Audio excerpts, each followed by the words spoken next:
Hey, everybody, welcome back to another episode of Cash Flow Positive. My name is Kenny Bedwell, and we're going to be talking about pricing, revenue management. It's all kind of the same. So, recently, there's been a big push in the industry to have professional revenue management done, which basically there's these companies that will manage your pricing for you. I think by now, if you have a short-term rental, you should be using some sort of dynamic pricing, which just simply means pricing that changes or fluctuates based on demand and the season, right? So in the high season, prices are higher, in low season, prices are lower to supposedly match the demand and optimize and maximize your revenue. Believe it or not, there are still people in our industry who don't have flat rates across the board. Obviously, they don't make as much money as other people. And so that's become industry standard to have some sort of dynamic pricing that you can use.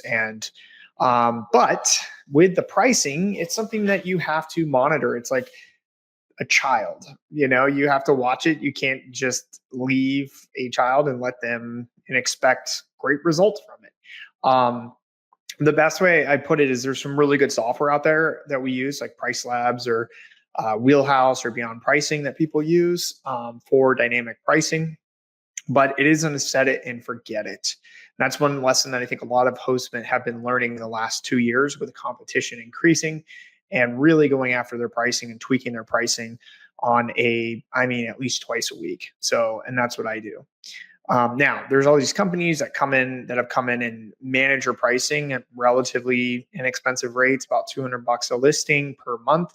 And they'll do it for you because it is time consuming when you think about it. And it's not necessarily it takes a lot of time to do this. It's just being consistent. And that's the biggest problem. Things come up, people are busy, you forget to change your pricing, you don't get booked, and it becomes more of a reactionary play. And that's something too I want to mention before we just dive into some random strategies is that if you don't have time, and you have to be honest with yourself, you don't have time to apply the strategies and be consistent, which is the key here, then you should probably hire a revenue manager, someone who will do it for you and implement the pricing for you. Because let's face it, if you're not consistent, you're going to be reactionary, meaning I'm not getting any bookings, therefore I need to go and adjust my pricing.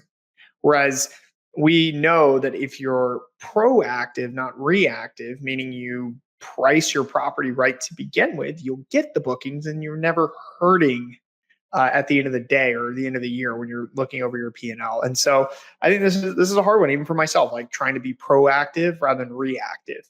Hey, why am I not getting any bookings, right? Like we don't want to be there. We want to be on top of it, knowing where we're at. And so if you can't consistently do that, then you should probably get a revenue manager. It's worth the $200 a month for each listing. So keep that in mind. And that's one strategy to start out with, like with your revenue management, maybe hiring someone to do it for you. Okay. And frankly, a lot of people probably should just hire it out.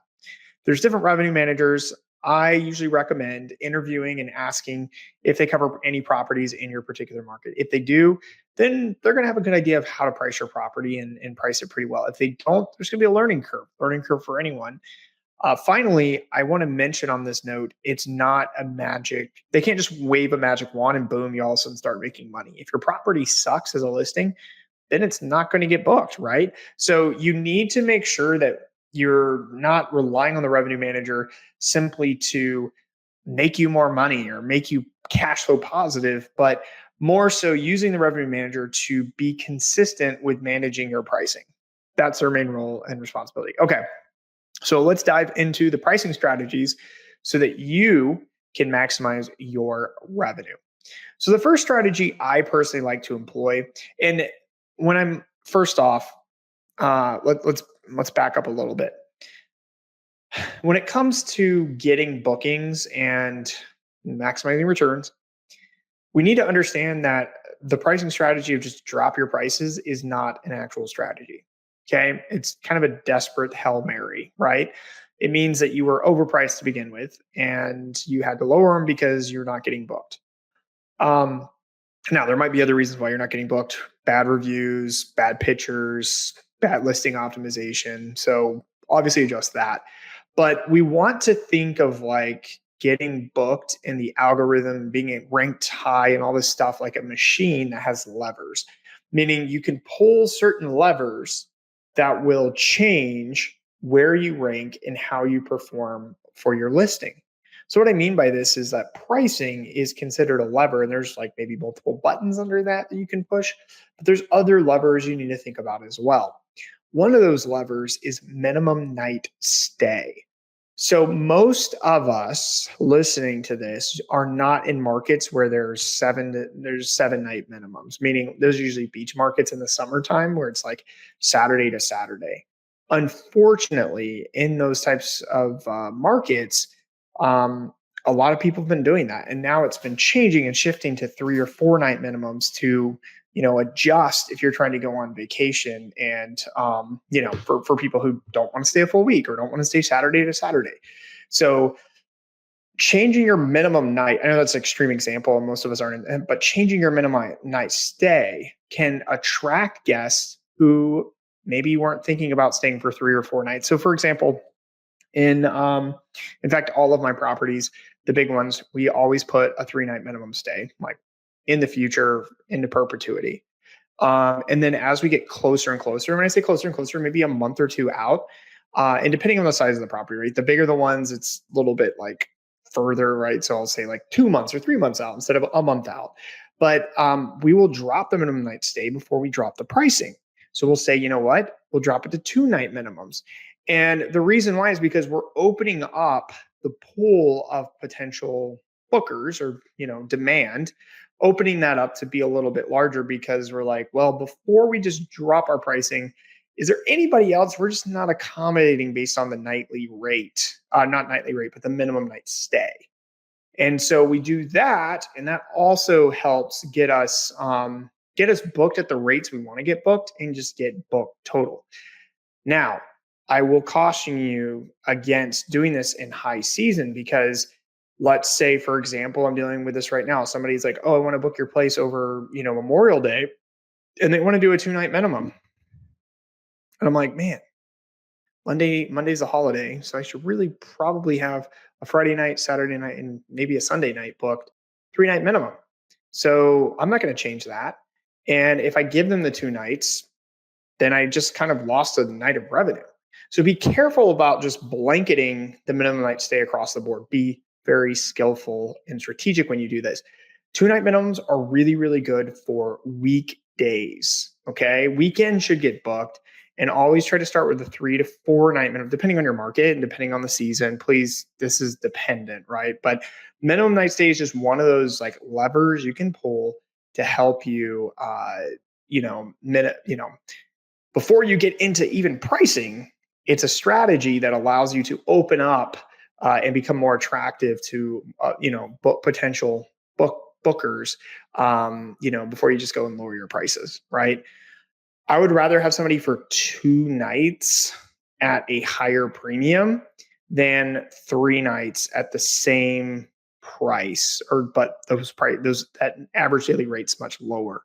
And the reason why is you're going to get a better guest, right? And also less wear and tear on your property. So just a little bit of benefit there. Like, look, I'm not looking for 100% occupancy. Okay. And I think that's part of the point of this. Like, if we really want to maximize revenue, the strategy isn't occupancy.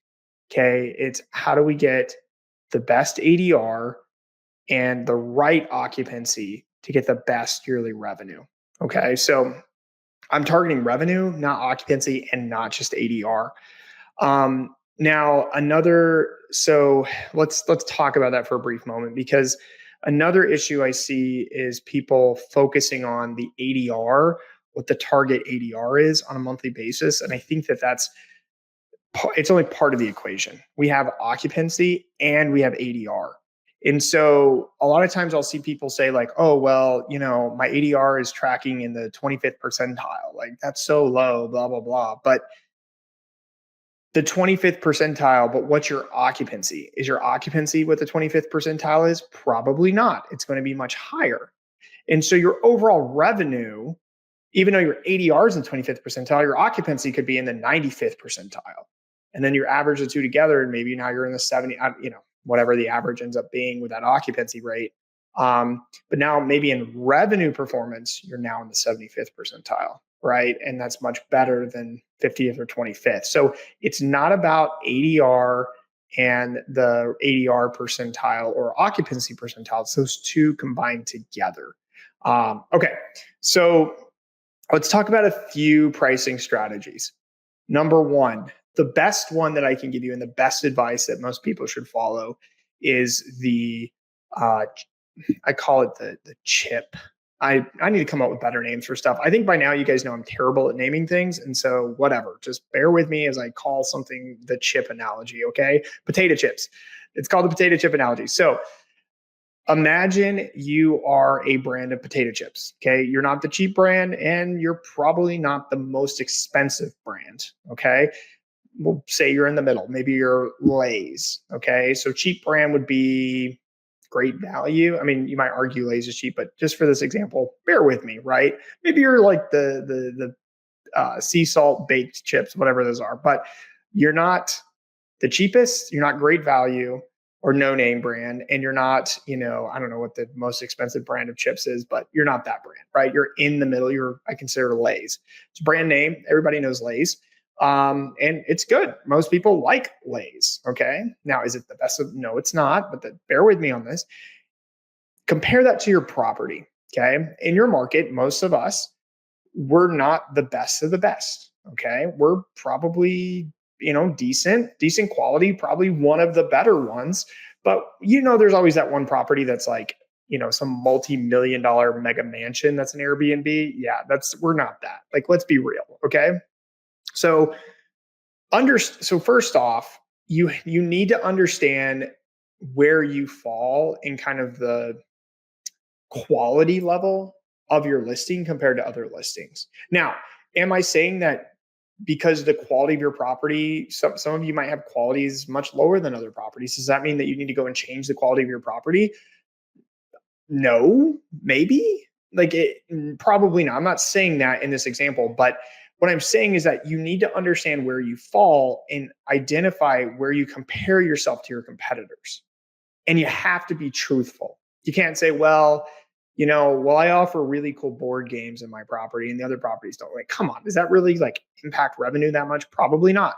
It would be like, I have a really cool amenity like a swimming pool and nobody else does. Therefore, I should be priced higher even though my property's not updated. That makes sense, right? So there's just so just be honest, and you don't need to be like 100. Like, it doesn't need to be exactly I'm 6 out of 10 or 3 out of 10. It just needs to be like within that range. Okay. Understand where you fall, understand your brand. All right. So a brand of potato chip in this example. So what happens with dynamic pricing, and we're going to go back to the potato chip analogy here, is that let's say you're Lay's and it's dead wintertime and you're not in a winter market. Okay. Demand is incredibly low. And so you need to think about the buyer, the booker. We'll call it the booker. Okay. The booker is looking for potato chips or properties, right? And they go to the store and there's virtually zero reason why they should be in that market at that time because it's low demand. There's nothing going on. Maybe they're visiting family. Maybe they're just stopping through, whatever it is. They're going to be, and this is not 100%, but most likely they're going to be price sensitive, right? There's different types of buyers out there. There's ones who want value. There's ones that want that buy shop based on price. Like my mom, she's always looking for the cheapest thing. I kid you not, that lady will buy like the cheapest meat. Like she had these steaks. She was bragging to me one time. She was like, "Look at these steaks." Like she calls me Ken. She goes, "Ken, look at these steaks, and look at the price I got them for." And it was like, I don't know. They were New York strip, and they were like $10 for the steak. And I was like, and I looked at the steak, and it's like from Mexico. And I'm like, this is from Mexico. And she's like, yeah, I don't care about that. And I was like, you're sacrificing quality for dollars. Like, it's just cheaper, and therefore you buy it, and it's also better. And that's how her mind works. Like, she thinks it's better because it's cheaper. There's a lot of buyers like that in the wintertime in markets where there's like virtually nothing going on, right? People are more price sensitive, right? It's elasticity is what we call it in economics. So in the summertime, when everybody wants to be there, you have all these different type of buyers who really care about quality. So like, for example, me, I'm probably good balance. I like to say, like, I'm not going to eat a steak from Mexico for $10, right? I'm not going to be excited about that because I know what, homegrown, or maybe if you've ever had steak from um, oh my gosh, Western Canada. I can't think of the province there. Alberta. There we go. It's really, really good. There's other places too, like American, whatever. Okay. I really like steak and I like quality steak. And I'm willing to pay more money for it, right? Like I will go to a local butcher and I'll pay 40 or $50 for the same type of steak that my mom would pay only $10 for and complain if she had to pay 40 or $50. She wouldn't buy it at all. So, but I'm not going and booking places in the middle of wintertime in the middle of nowhere. I'm not looking for the deal, right? Like that's not me in that, like that buyer persona is very rare in the off season. Your buyer persona changes, and that's where you have to, your mentality changes. So if you're the potato chip, if you're the Lays, you're in the middle of the road, are you pricing at the prices of the high end because you've got these people who are willing to pay for value? Or do you have to change your prices and go with the great value? And that's the part where people struggle with, because they're like, oh, well, I'm not going to charge low rates because that'll attract the wrong people. But if no people are coming to your market, then who are you worried about attracting, especially at the price points you're trying to charge, right? The fact of the matter is, if you're giving away your place for free, you're going to have probably problem guests. But in the right seasons at the right times, if you price low enough, you'll still get booked and you'll still have the right guests. They'll just be more price sensitive. And that's exactly what goes on. And so with the potato chip analogy, what I say is, look, know your place in the high season, charge a premium.